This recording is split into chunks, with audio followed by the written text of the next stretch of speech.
How to make a GIF on CapCut. Hello everyone, welcome back to the channel. In this video today, I'll guide you through the steps on how you can make a GIF in CapCut.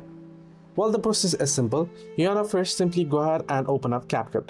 Now, whether on Android or iOS, then here you can simply open up a project that you would like to create a GIF, turn into a GIF, right? Now I have this short clip. Now, once you have edited, what you want to do is you can see the export option here.